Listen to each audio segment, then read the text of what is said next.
So in this video, we are going to go over a practice quiz. So once you know how to do protons, neutrons, and electrons, you'll be looking at something like this, which will allow me to figure out if you really know how to do protons, neutrons, and electrons. So I'm going to go through this entire thing with you, so that way you can see it done and I can explain why I'm doing what I'm doing. And then hopefully you'll be able to do it because we're going to have lots of quizzes that look just like this. So for the first three, they are all straightforward. They are giving you the symbol with the numbers. Now, in this first one, they don't give you a charge, so we assume the charge is 0. I can look up the atomic number for chlorine, which is 17, and the atomic mass number, since I have no way of knowing the mass, I'm going to have to round it off the periodic table, and it becomes 35. Now, isotopic notation is a fancy way of saying the formal name, so chlorine 35. Its atomic number is 17, that's the bottom left, which means it has 17 protons.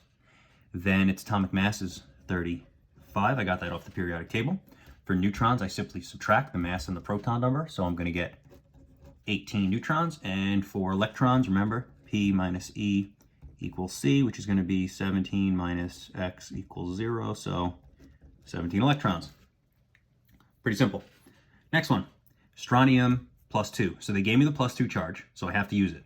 They did not give me a mass or any way of determining the mass, so I can't assume the mass is 0. I round it off the periodic table, and it's 88. And its atomic number is 38. So for the formal name,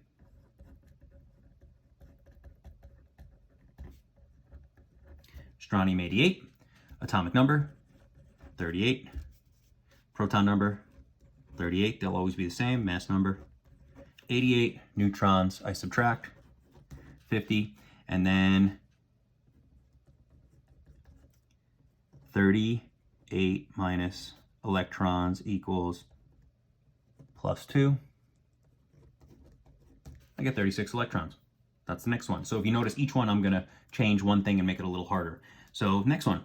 Now I give you a charge, you have to use it. I give you a mass, which is different from the periodic table's mass. You also have to use it because it is an isotope and therefore, and it has charge, so it's an ion.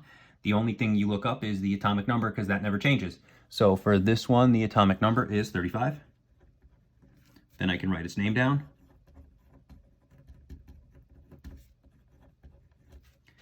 Normally, we wouldn't use the isotopic notation unless we were referring to multiple bromines or a bromine that was different from the periodic table, but I'm having you, since this is our unit, I'm having you do it anyway.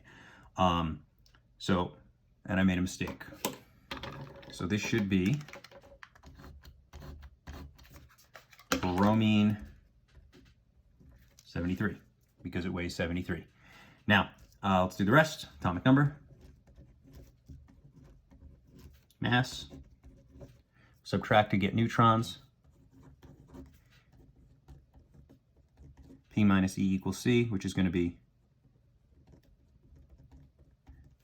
so I'm going to get 36 electrons. Now, be aware, just because this strontium had 36 electrons and this bromine had 36 electrons does not make them have something, that's the only thing they have in common. Everything else about them is different. Their chemical properties, their identity, everything's different. It's just a coincidence that they happen to have the same number of electrons. That really isn't an issue now, but when we get to bonding, a lot of people think that that may, that could mean that they have similar chemical properties, but while it is true, that's only true if you take away the charges and you assume they have the same charge, and then it would be a different story. But so just the fact that they both have 36, it's just a coincidence. Don't think it means anything more than that. Now, for the next one, I don't have a symbol, but I do have an atomic number, 15, which gives me a proton number, 15, which gives me the bottom left-hand number, 15, which then identifies the element, because element 15 is P. Now, I don't know how much this thing weighs, but I do know P's and N's, and I do know that the mass is the P's and N's added together. So if I add my P's and N's together, I get 33, which can go here, and that gives me my formal name.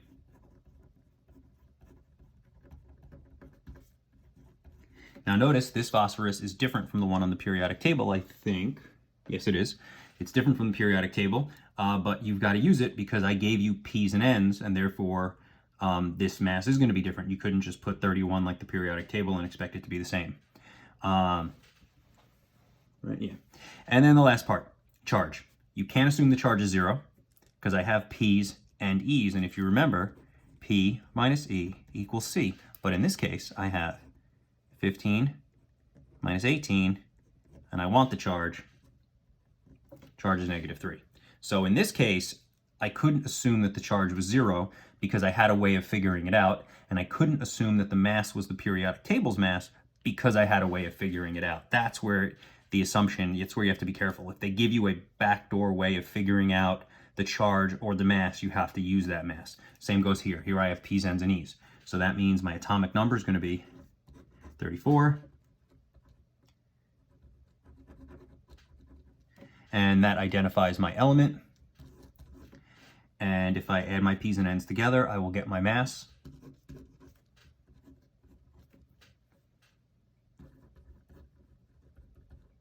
Which will give me my isotopic name. And then for my charge, P minus E equals C. So in this case, my charge ends up being -1. We'll go a little faster. Last one, vanadium 55. So that should be easy on my symbol. Symbol for vanadium is V. Its atomic number, 23. I just look it up off the periodic table. Its mass is 55. They gave me the mass. Now that probably does not line up with the periodic table, but that's why I did it intentionally. I wanted to see who would just ignore this number and not realize what it meant, and then just put in whatever the atomic number is on the periodic table. This was also a nice little clue. Like if you didn't know what isotopic notations meant as you're doing these problems, if you were just the person putting chlorine, strontium, bromine, and not including the mass, when you get down to the bottom, you see that there's a mass and you say, oh, I didn't do that. Maybe I should go back and make them all format that way because that's what isotopic notation must mean. So it almost is like a clue as to how to do isotopic notation. And with this one, I have no way of knowing the charge because I know P's, right? 23 is my proton. I know my mass. And if I subtract, I can get my neutrons. But I don't know the E's and I don't know the charge. So this is an instance where since I have no way of knowing the charge, I assume the charge is 0, which will mean 23 electrons because 23 minus 23 equals 0. So that's how you do these and why you do these. Hopefully this explains a lot and makes it a little bit easier for you.